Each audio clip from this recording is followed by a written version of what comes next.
Tonight in Cameron Indoor, you had freshmen, you had a Wolfpack lead at halftime, you had a little bit of vomit, actually a lot of bit of vomit. You had students passing out. Yeah, you had one hell of a night in Cameron Indoor Stadium.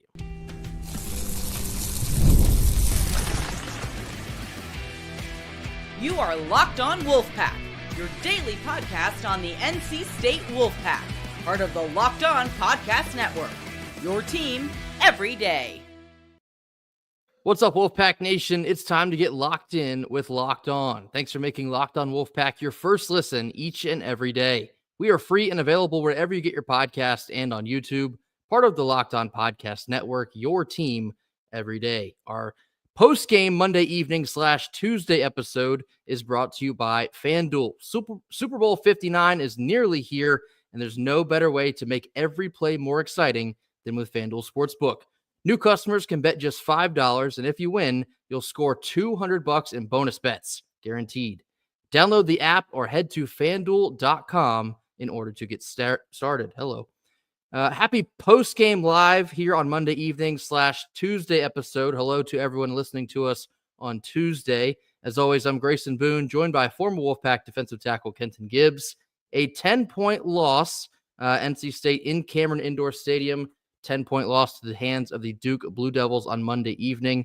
Certainly did not go the way that many of us expected that it would. Heading into tonight, NC State was a 21-point underdog. In fact, not only covered the spread, but made it a game for the majority of the time. Had a halftime lead, pushed Duke even late in the second half there. To walk away with just a 10-point loss, Kenton, fill in the blank, tonight was blank. Expected. I mean, I wouldn't say, here's the thing, right? I know that this team is bad, but I really don't think that they're atrocious.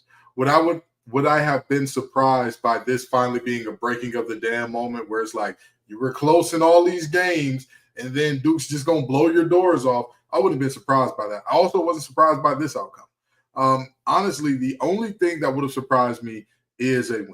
That's the only thing that would have surprised me in this game. And so I don't walk away from this feeling worse about this team than I did before. I don't. I feel the exact same way about this team that I did coming in, because again, it just seems to be a case of can't get right-itis again. Because the thing that is so surprising to me, Duke is far and away. You could argue they're not the most talented team, but when you talk top-end talent, right? When you talk first five on the court talent, it cannot be argued they're at worst the fourth or fifth best team in the nation. Did we not hang in there tough with them? Absolutely. Blow for blow in the first half?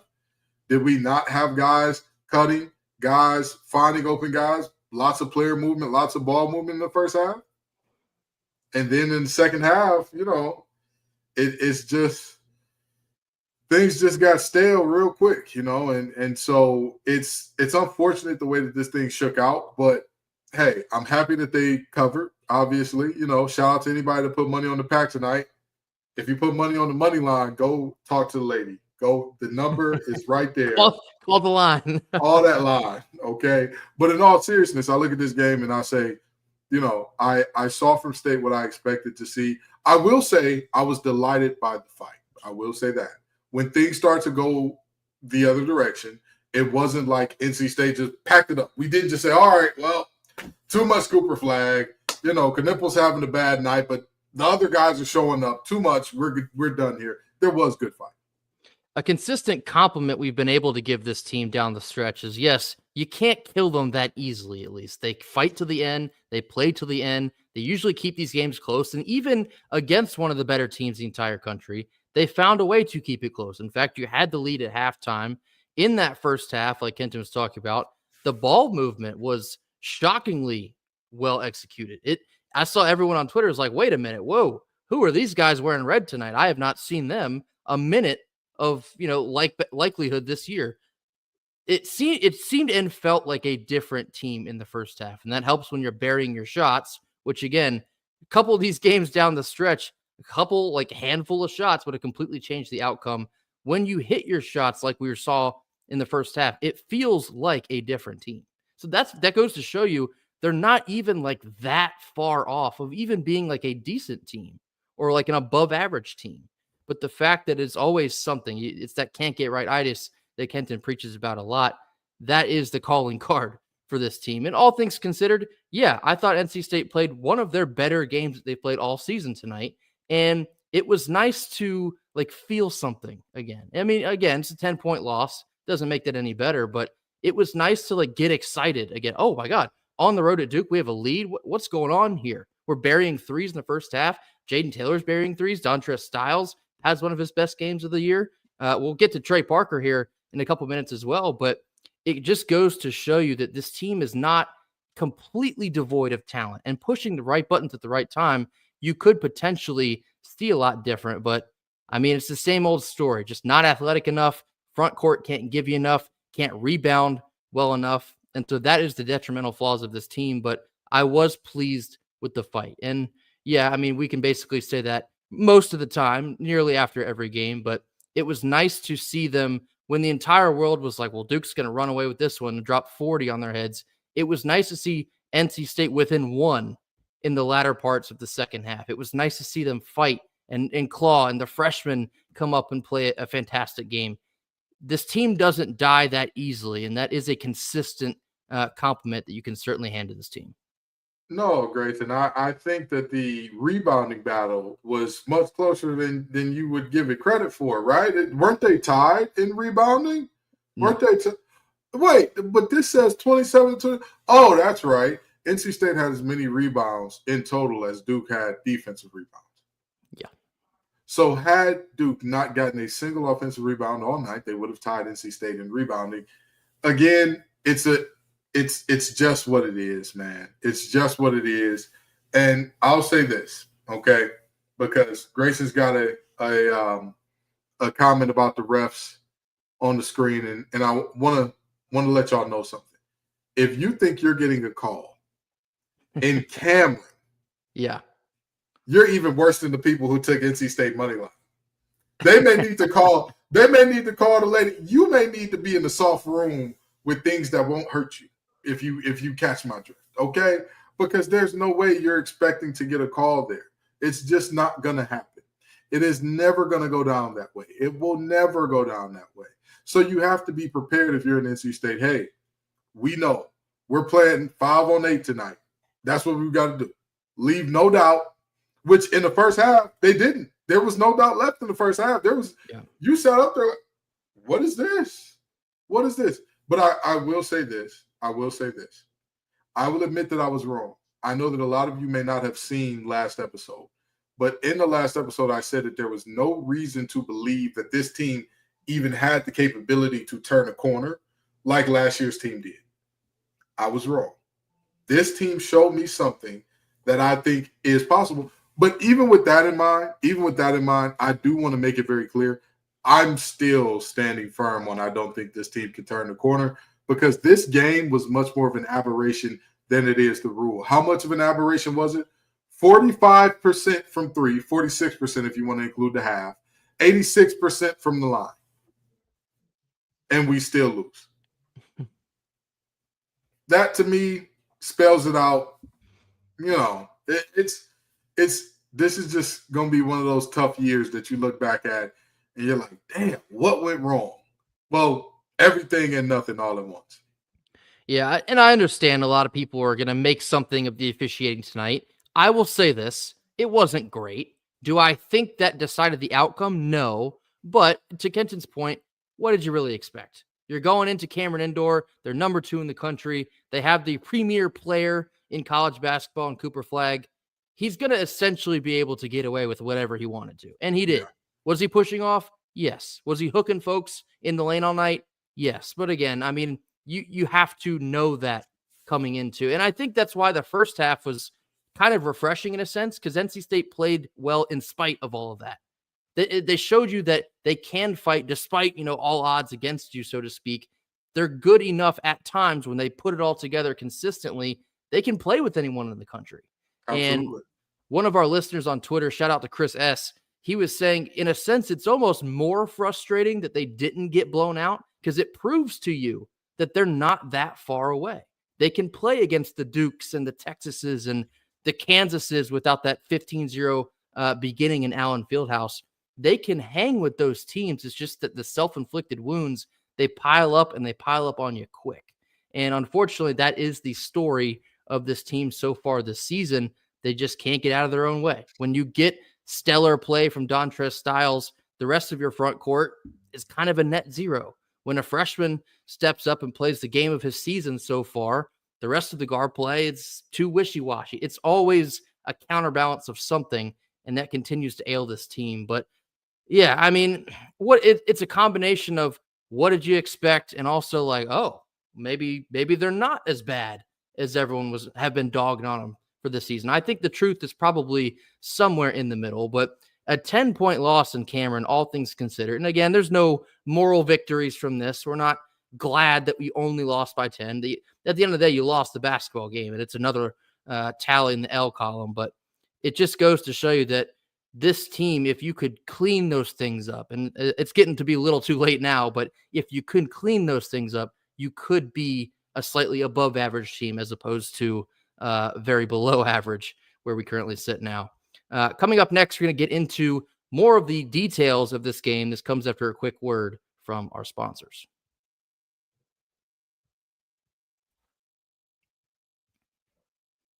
Our first live sponsor of our post-game / Tuesday episode is FanDuel. Super Bowl 59 is nearly here. One game, two teams, and endless possibilities. There's no better way to make every single play more exciting than with FanDuel Sportsbook.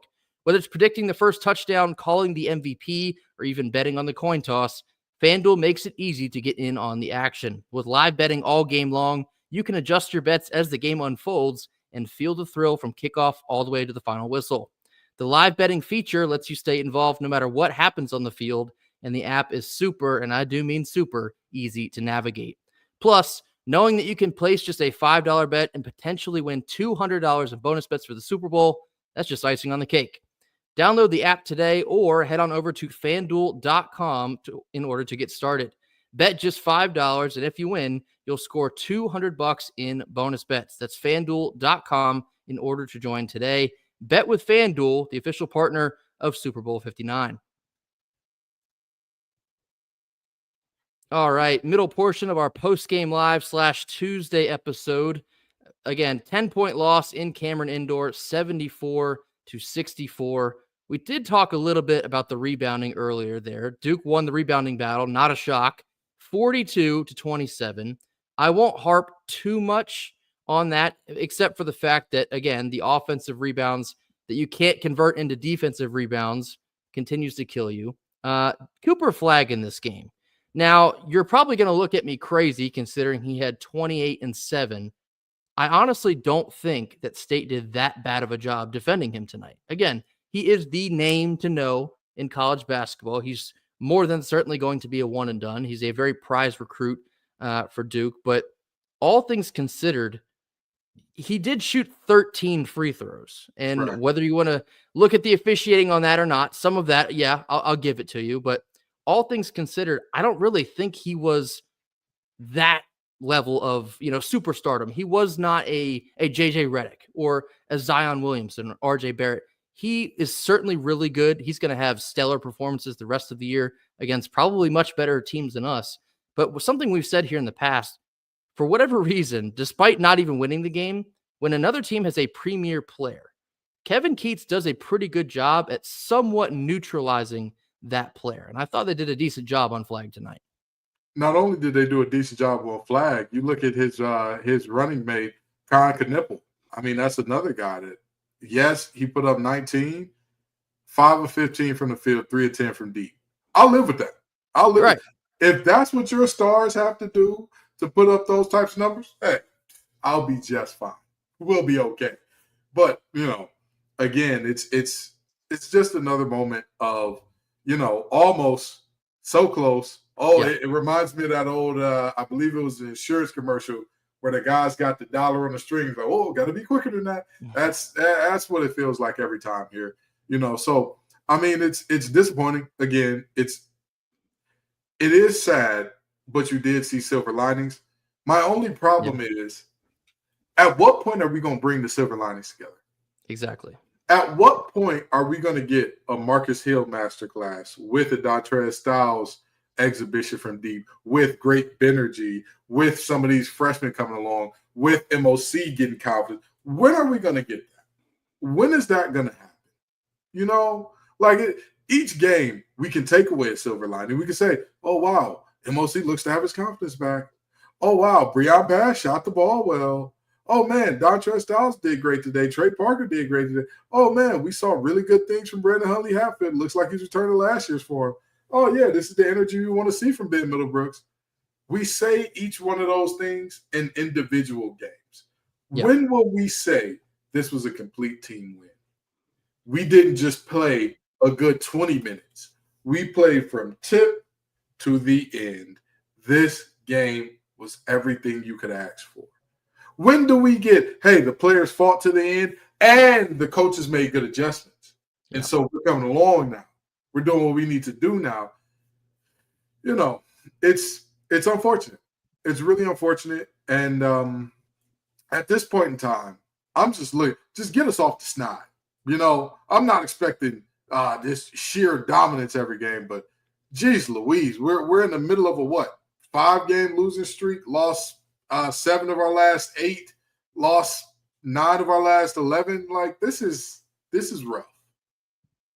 Yeah, and you know, speaking to that point of it seems like it's always an if and never an and. Something I do want to highlight kind of leads us right into that point of Dontrez Styles tonight. You get 18 points from Dontrez, 7 of 12 shooting, 4 of 6 from 3, and some of those early in that first half, which really got NC State off the ground, gave them the momentum.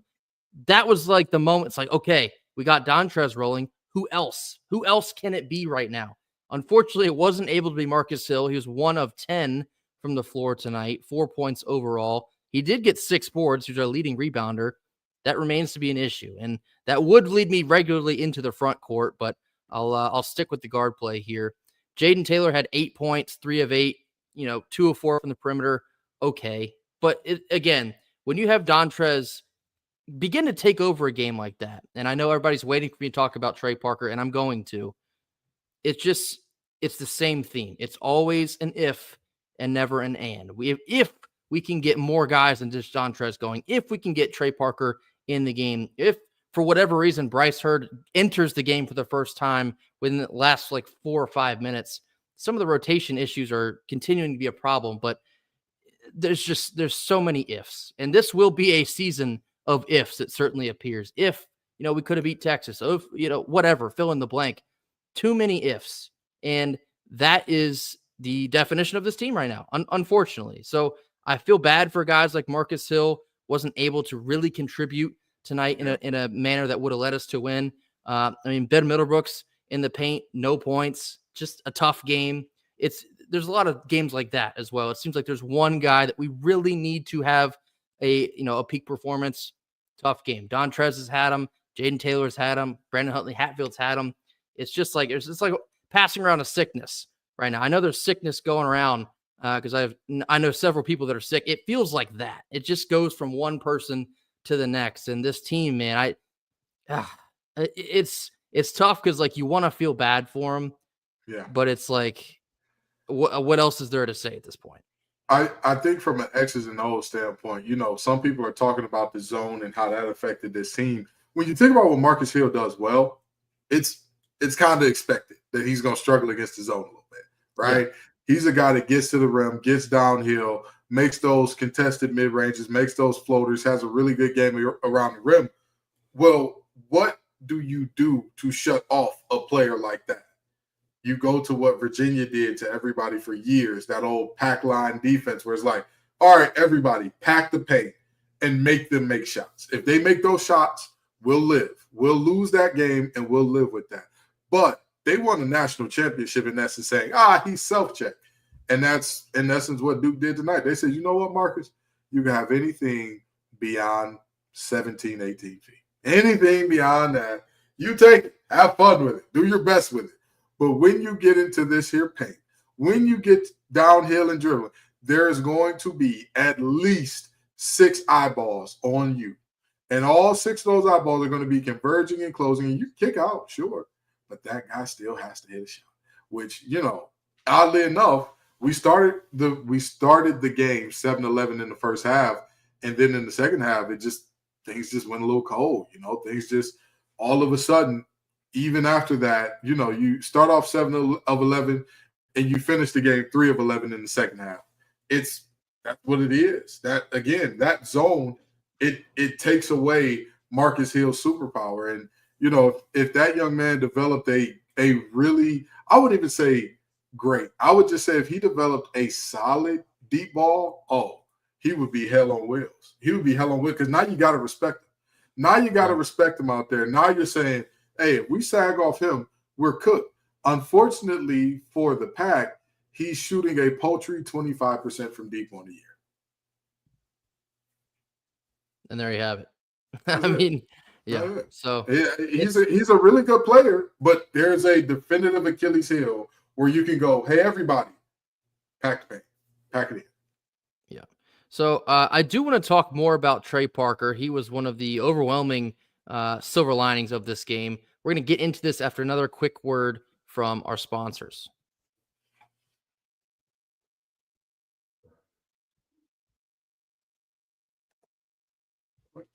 Our second post-game live sponsor / Tuesday sponsor is TurboTax. Taxes was waiting and wondering and worrying if you were ever going to get any money back. Then waiting, wondering, and worrying some more. But now Taxes is matching with a TurboTax expert who can do your taxes as soon as, well, literally today.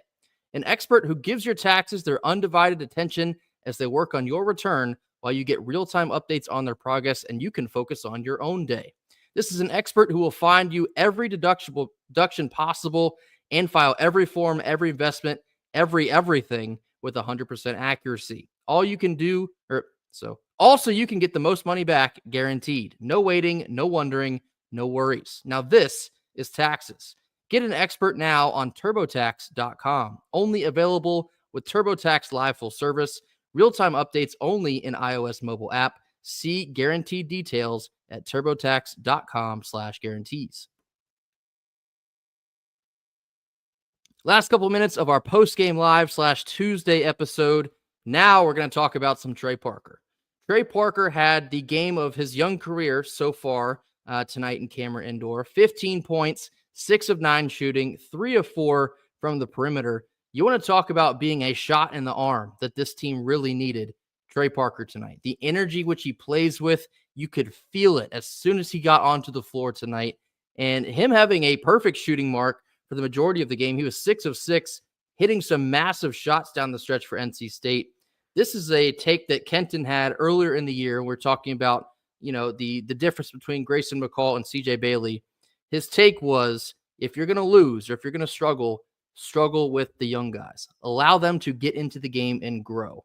And if that hasn't been shown enough so far in this basketball season, I think tonight is the most prime example you might get the rest of the season. Trey Parker needs to be in the game for a majority of the minutes every single game.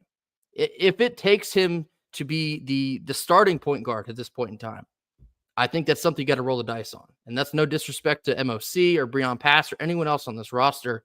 But what we saw tonight from Trey Parker is he might just give you the best chance to win some of these games down the stretch.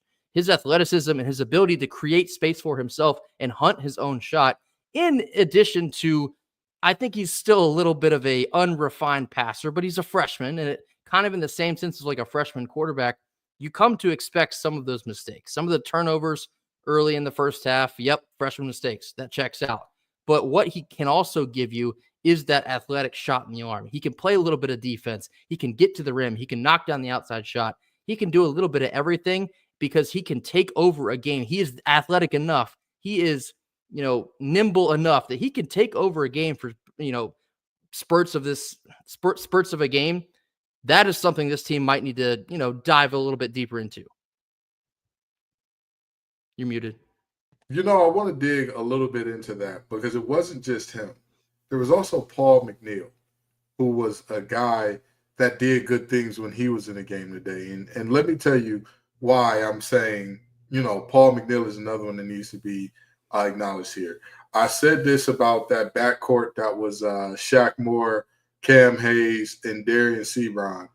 and I'm going to say it again about these current young bucks that we got coming up in terms of Trey Parker and Paul McNeil and company. If you can keep those two together, you're going to have something special on your hands in a couple years. You're going to have something very, very special.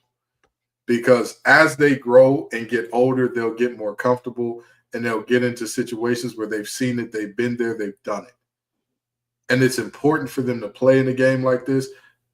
And it's even more important for them to have success in a moment like this. Right. Because now I know what it takes to succeed in Cameron. I know what it takes to go over there to Dirty Footland and succeed. I know what it takes to go into Allen Fieldhouse out there in Kansas and succeed.